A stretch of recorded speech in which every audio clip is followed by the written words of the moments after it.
Yes, it's 2017, can you believe, Sagittarius? Welcome and Happy New Year. Dadhichi here from astrology.com.au.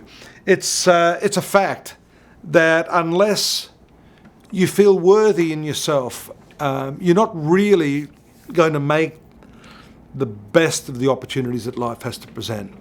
It's all about getting out there. Normally you're quite confident, quite outgoing, happy, generous, all that, the usual stuff they talk about with Sagittarius. But you have had and will continue to have that placement of Saturn sitting there in your sun sign of Sagittarius. That's going to continue till the 20th of December 2017, but I'm going to punctuate a few of the months between now and then with a couple of other aspects. So don't tune out just yet, please.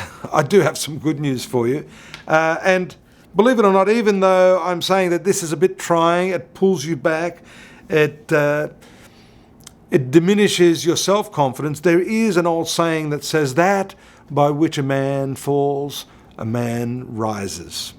And this is precisely the attitudinal shift that you need in the beginning of 2017 to turn this planet around, this Saturn planet, which is considered very, very troublesome, when in fact, especially with Jupiter transiting your 11th house of friendships and opportunity and fulfillment, we can see that there is opportunity there. But sometimes if you don't believe in yourself, you're not going to jump at that opportunity. You're going to make excuses. Some people really, really are afraid of success. Now, that is not normally your signature characteristic, but during this cycle, and it's been there for a year or two at least, Saturn, which is acting like a bit of a wet blanket on your sun sign, can really diminish the vibrancy and the upbeat quality of your energy, which is the usual case. Jupiter will continue in this 11th house up until the 10th of October. So I'm sort of starting at the end and coming back for you. And that's an important transit. You need to really go full throttle there to connect with the people that you need to in the first 8 or 9 months of the year, as Jupiter will then transit into the 12th house, a house of loss. It's a house of, I guess, they say it's a house of privation. It's a house of retirement. That could actually see a period when you decide to go back into yourself, to withdraw. It's a very spiritual sector. There's an old saying too that says, when life beats you around enough, you start to pull back like the proverbial tortoise pulling its limbs in, to go within yourself, to analyse how and at what level somehow unconsciously you are feeding this external environment to bring you the difficulties and the problems that you're having in life. So I want you to be aware of that as 2017 kicks off. It's an important lesson. Not a great deal of happiness with the South Node, Mars and Neptune in your 4th house. Fortunately, that only lasts for around 6 or 7 weeks. Mars will transit out of that 4th house into your favourable 5th house of competitions. You'll get, between March and October, a new lease of life, I feel, with Mars moving into your 5th house of competition, creativity, and also love affairs. So you better note that in your book. That is what I consider a favourable transit. Some wouldn't agree, but Mars is very friendly to your sun sign. It rules your 5th house. It also rules your 12th house, but it is much stronger in the 5th house.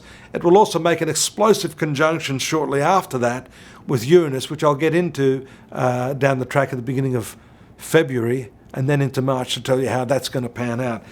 But at least I'll give you a hint.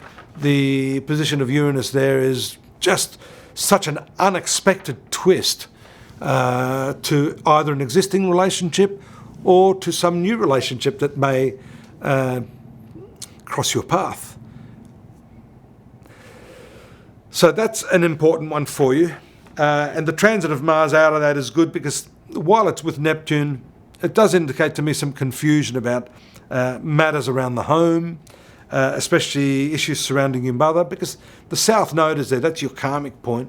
pointing back to the past. A lot of stuff is being dredged up in your family as a result of these aspects. Things you want to do, that's why I'm saying up until the end of February, there may be things that are really, really holding you back and you just can't quite see your way through. There could be obstacles in the way of obligations, someone who's not well. That's the Mars and Neptune thing. It could be yourself that's not feeling too good in this period. Let that pass and things will start to do much better for you. At the end of May, an important transit of the North Node, that's your karmic point, into your 9th house, and that is a karmic planet moving into one of the principal karmic houses.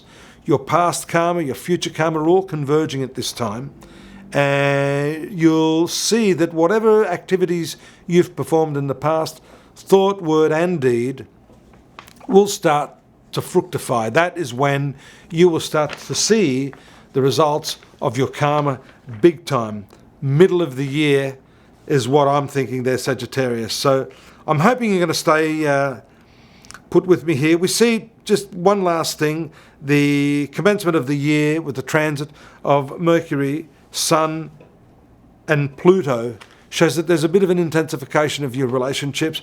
You must be careful not to superimpose and project some of these inner feelings of doubt or inadequacy or emotional confusion on your relationship. It is indeed, especially around October, a great time for you to take a retreat, rethink things and get into some meditation and self-analysis. Hope you're going to join me again next month. I'll be here again. That was a very brief analysis. Don't forget the full 1,500-word outline on what's happening to you, Sagittarius, in 2017 at astrology.com.au. I've written it just for you, so don't miss out on it. And I look forward to your company here next month. Bye-bye.